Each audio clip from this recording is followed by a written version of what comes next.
see and read children's storybook video.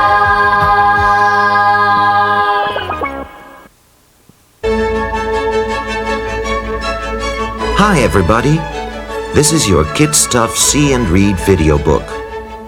As you listen to the Smurf story, you can read along with the words at the bottom of the screen. Get ready now for Smurfing in the Air. In the Smurf village, everybody was happy and carefree. All the Smurfs enjoyed what they were doing, even Grouchy Smurf, who liked to grouch. Only Dreamy Smurf seemed to be an exception, as he sighed and said to himself, "Oh, how I wish I were able to fly. If I only had wings." Then Dreamy Smurf suddenly cried out, "Yes, I will have wings. I will become a flying Smurf." Brainy Smurf was the first one to hear the sound of a squawking hen. Since he was the nosiest of all the Smurfs, he went out to investigate. It took him a while to locate exactly where the noise was coming from. But when he did, Brainy could not believe his eyes. First, he saw the squawking hen running for its very life. Behind the hen came Dreamy Smurf, running and trying to lasso the poor bird. "Hey, Dreamy, stop! What's this all about?" Brainy wanted to know. But at that very moment, Dreamy Smurf caught the hen and started plucking all her feathers. "Don't do that," Brainy scolded, pointing his finger. "Papa Smurf always says, do not take away what isn't yours." But Dreamy Smurf wouldn't listen. He just began gluing the feathers to his arms in the shape of wings as Brainy watched in amazement. When he was finished, Dreamy spread his arms and said, "See, Brainy, now I have wings. I can fly." "Do you really think this will work?" Brainy asked, wanting to talk Dreamy out of his plan. But at that moment, Dreamy turned and ran to the top of Smurfberry Hill and jumped. Dreamy shouted, "Look! Look at me! I'm flying! I'm flying!" Brainy could not believe his eyes. Dreamy was actually flying. But not for long. In the heat of the sun, the feathers became unglued, and one by one, they blew away into the sky. "Uh-oh!" cried Dreamy Smurf as he came down and landed with a plop. Dreamy felt a little dizzy, but he opened his eyes and with a determined look on his face said, "I will fly yet! I will!" "Dreamy, you can't fly!" cried Brainy. But Dreamy Smurf would not give up that easily. With a last look at the feathers, he walked away from the hill muttering, "I will fly yet! I will!" Brainy was not convinced, and he decided to follow Dreamy as he headed toward the river. Fishing Smurf had been sitting in the shade of a huge umbrella with his fishing pole in the water when Dreamy Smurf suddenly grabbed the umbrella. "I'm just borrowing your umbrella for a while," announced Dreamy. "Hey, hey! Don't do that!" shouted Fishing Smurf angrily. "Don't take my umbrella!"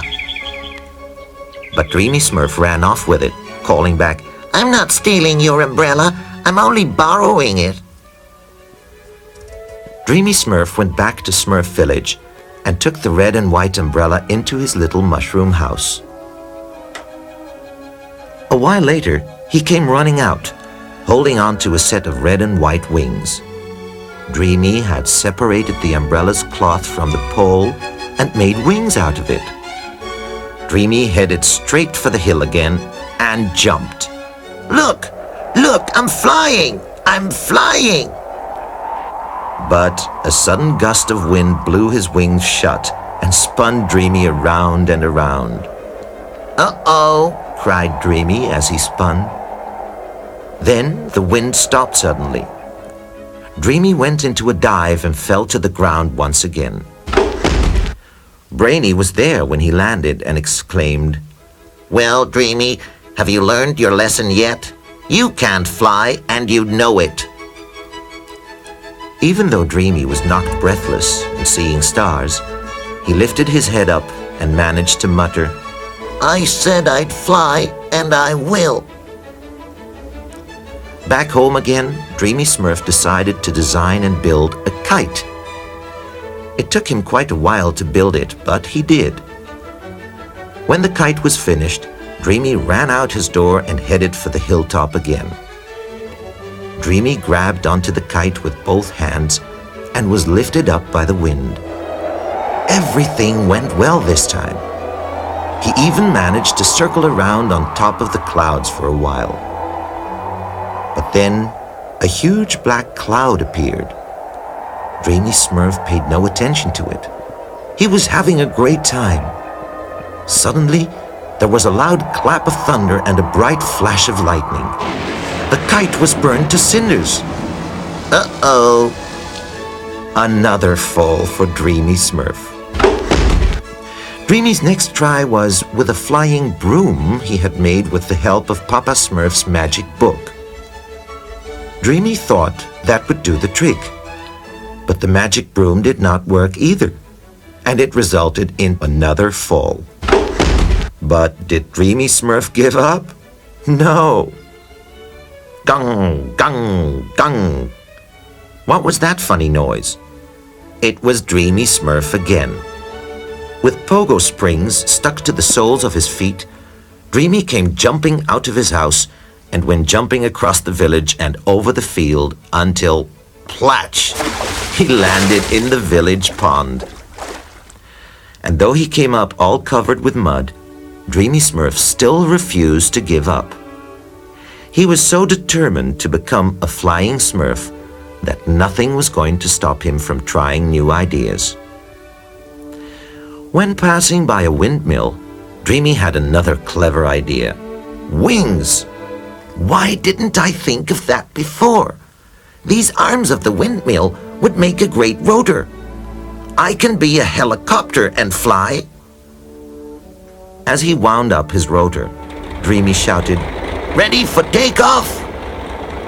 But as the string unwound, the rotor didn't lift Dreamy off the ground. Instead, it dug a big hole in the ground, and in went Dreamy Smurf. As he climbed out of the hole, Dreamy shouted, I will fly yet! I will! So Dreamy went home and built the biggest rocket a Smurf had ever built. In he went. But instead of the rocket lifting off, the nose cone spun around and fell to the ground with a thud. Poor Dreamy Smurf.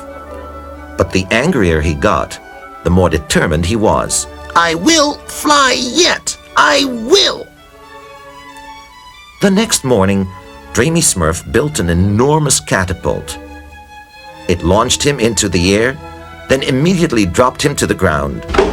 But Dreamy still said, I will fly yet! Next, Dreamy came up with the idea of making a big pot of soapy water and filling a giant-sized pipe with it. This time, he needed help, so he asked Hefty Smurf to be his assistant. Hefty blew on the pipe with all his strength, and a few minutes later, a soap bubble with Dreamy Smurf inside floated up to the sky. Hefty shouted up to him, Ooh! Ooh, you did it! You did it! You're flying! And Dreamy yelled back, I told you I could do it!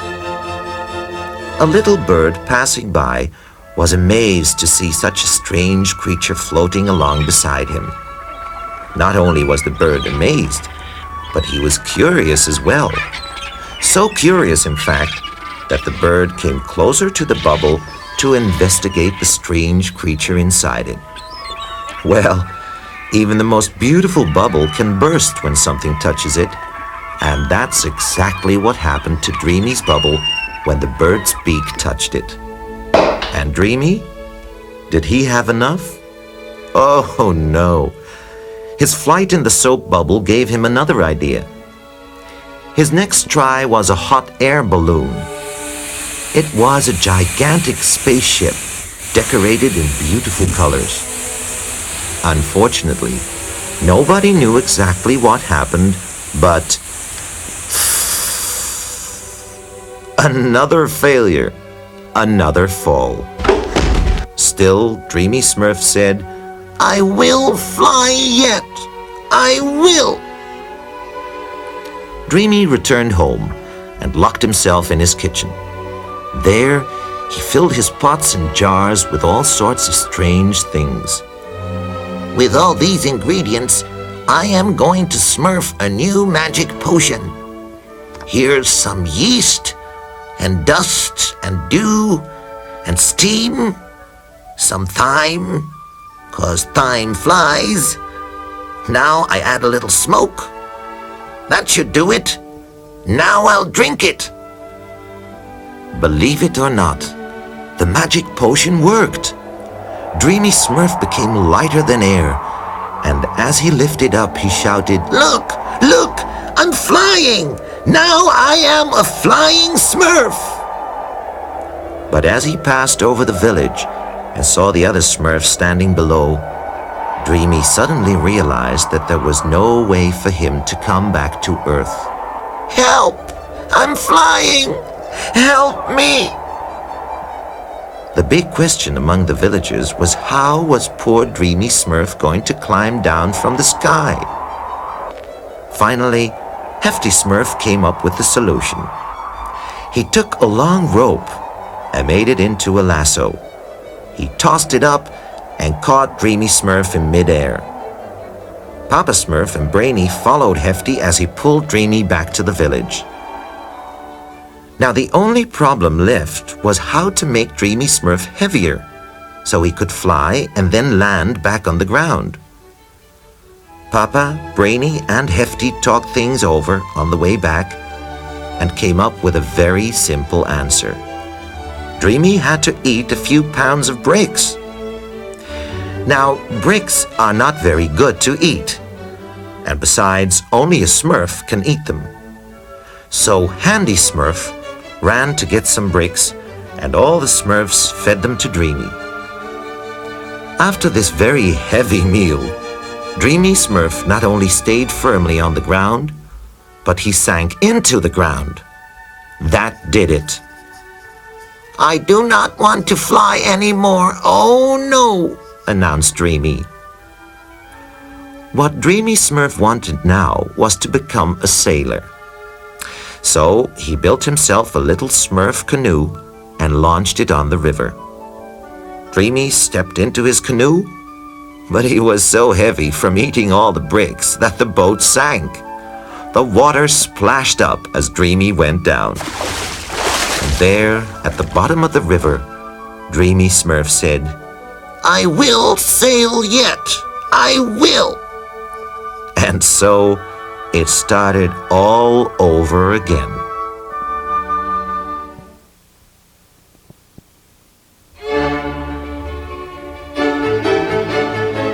Now it's time for your next Smurf story. Just like before, you can read along with the words at the bottom of the screen. Okay, now here we go with Smurf's Daydream. All the Smurfs lived happily in their little village. Every one of them did what he enjoyed most. But Dreamy Smurf was an exception. He did not take part in all the Smurf fun. Dreamy Smurf had his daydreams. He would sit by himself and daydream of going places, of seeing the world, of traveling to faraway countries. So Dreamy Smurf decided to see Papa Smurf and tell him what he wanted to do. After Dreamy had finished, Papa Smurf rose to his feet and said, My dear Dreamy, I don't know if this is a wise thing to do. Leaving our village to see the world might be dangerous for you. I prefer my Smurfs to stay together. But I also know that if you stay here, you will be unhappy. Then, as the other Smurfs watched, Papa Smurf gave Dreamy a present and told him, This is a magic whistle, Dreamy. It is my gift to you. Use it if you ever find yourself in danger. Just blow this whistle and it will bring you back home safely to Smurf Village. Dreamy Smurf thanked Papa Smurf. Then, picking up his small red bundle, tied to a stick in true hobo fashion, Dreamy set off. All the Smurfs of the village gathered to see Dreamy Smurf leave. All Dreamy could think was, I'm going to see the world. I'm going to travel to faraway places. And Papa Smurf thought to himself, I still don't know if this is a wise thing for Dreamy Smurf to do. As Dreamy Smurf entered the forest, he felt as free as the wind, free to go around the world. He kept walking all day without getting tired. He walked until past sundown. Then Dreamy Smurf decided to find a place to rest. But his first night in the forest was not a very pleasant one. There were strange, frightening noises and scary shadows and mysterious eyes looking at him. The forest was very cold, and Dreamy Smurf did not fall asleep until just a little before dawn. In the early morning, Dreamy Smurf continued on his journey. Dark clouds covered the sky, and soon heavy rain started to fall, soaking Dreamy to the skin. Still, he continued on. Later in the day, Dreamy came to a little brook running through the forest. To a Smurf, a little brook seemed like a huge river. As he stood in the sandy bank, Dreamy Smurf looked to the left and to the right. How am I ever going to cross it? Then Dreamy Smurf had an idea. If I can find a log near the edge of the brook, I can use it as a raft to float downstream. Dreamy explored the shore until he found just the right log. He pushed it into the water, jumped on it, and began floating downstream. Dreamy Smurf was really proud of himself. I can handle any problem, he told himself as he floated happily downstream. What Dreamy Smurf didn't know was that he was being watched from the bushes on the shore by the evil wizard Gargamel. Have you ever heard about Gargamel? He's the horrible man who hates all Smurfs. That morning, Gargamel had been out fishing with his cat Azrael. So far, he had not caught anything. And when he saw a Smurf floating by on a log, Gargamel could not believe his eyes. This is better than any fish, he exclaimed, grabbing his net. The next moment, Gargamel pounced, and in one swift move, Dreamy was a prisoner in the wizard's fishing net. I caught a Smurf, he yelled. Now I shall have my revenge. You miserable little one. You are going to pay for all the Smurfs. Dreamy Smurf tried everything to escape, but Gargamel was too strong. The evil wizard clutched Dreamy tightly in his fist and took him to his hut. Once inside, Gargamel tied poor Dreamy's arms to his body with a strong rope. Then Gargamel noticed the little red bundle Dreamy Smurf had been carrying. He opened it up and pulled something out. Let me see. What's this? Hey, it's a whistle. I wonder what it's for. Tell me, you little blue monster. No, never mind. A whistle is made to blow on, so that's what I'm going to do. No, don't blow on it. Please don't, pleaded Dreamy Smurf as Gargamel put the magic whistle to his big, ugly lips. Dreamy closed his eyes as he heard the magic whistle sound, and he wondered, what is going to happen now? In the blink of an eye, Gargamel found himself transported to Smurf Village. Of course, he didn't understand how he got there or why, But being a wizard himself, he realized that he had blown a magic whistle and that its magic had really worked. Standing there in the middle of all those tiny mushroom-shaped houses, he felt like a real giant, and he immediately began chasing the poor little Smurfs. Of course, the Smurfs all tried to run in different directions, but Gargamel was too big and too fast for them. This is my lucky day, He cackled with glee as he grabbed the Smurfs and stuffed them into his pockets. I've got you, you little blue monsters. I've got the whole lot of you. I'm going to tear you to pieces. Now Papa Smurf, who had been working in his laboratory, heard the commotion outside.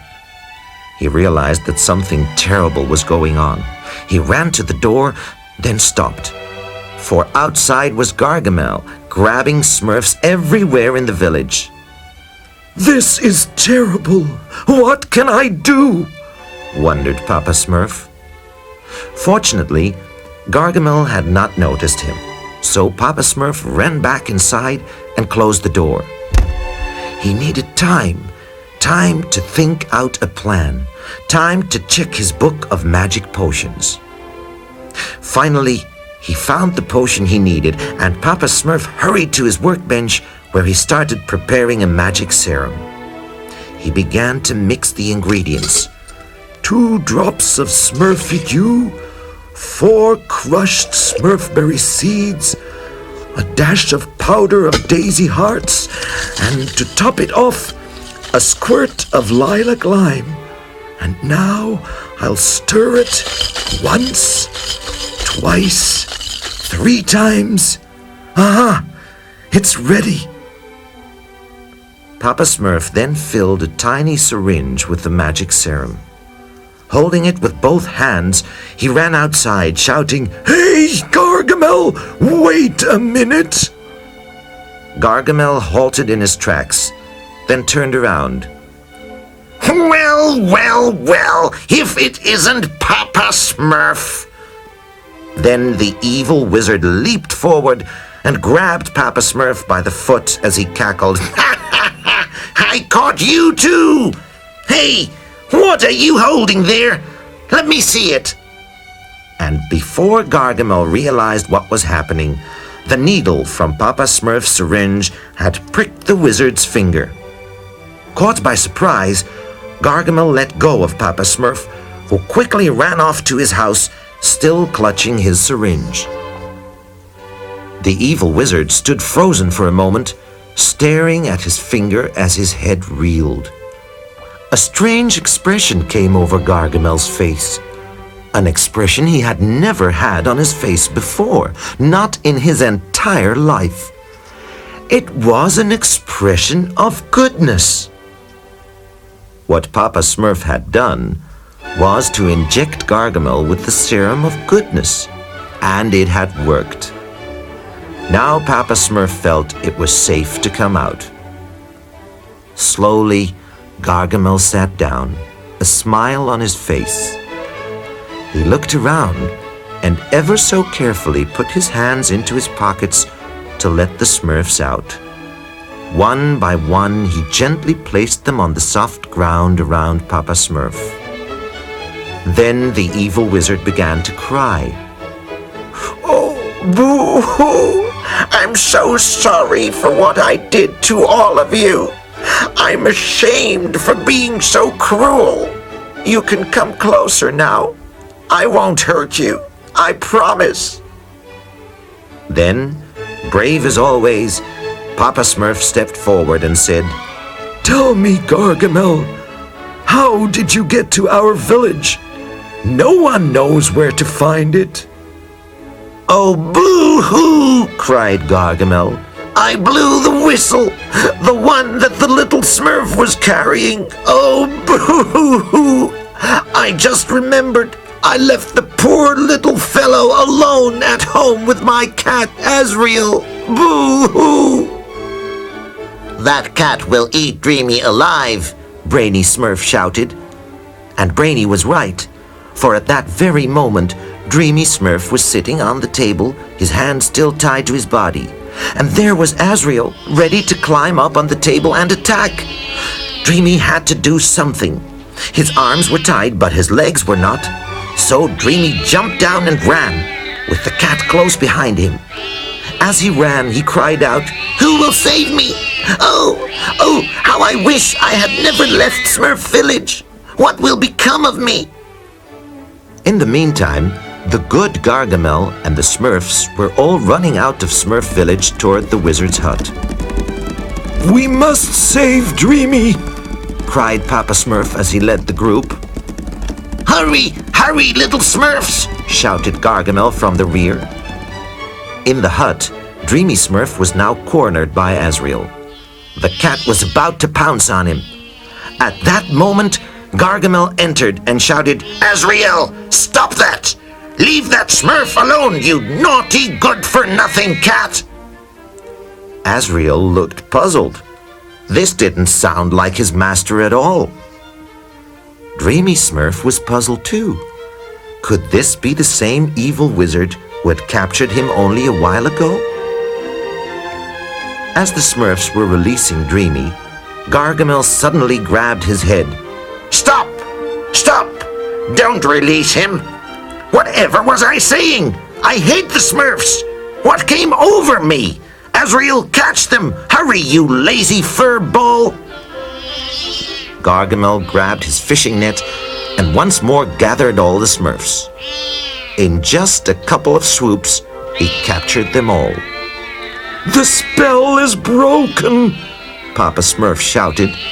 It sure is! Ha ha ha! Yelled Gargamel as he opened a big chest and threw all the Smurfs inside it. Then Papa Smurf remembered he still had the magic whistle, the one Gargamel had stolen from Dreamy Smurf and brought back to the village. Don't worry, little friends, Papa Smurf told the frightened Smurfs. This can be our way out. All of you, join hands. Papa Smurf took a deep breath and blew the whistle. The next moment, all the Smurfs were back in their village and very happy to be there. Meanwhile, at the wizard's hut, Gargamel went to the chest to check on his prisoners. What? They're gone! Gargamel flew into a rage. He threw himself onto the ground and banged the floor with both his fists. They did it again! They outwitted me again! But I'll get those Smurfs! I'll get them once and for all! Gargamel was in such a rage that he even frightened Azrael. Papa Smurf had saved his little Smurfs once again. And as for Dreamy Smurf, he decided he'd rather stay at home, at least for a while.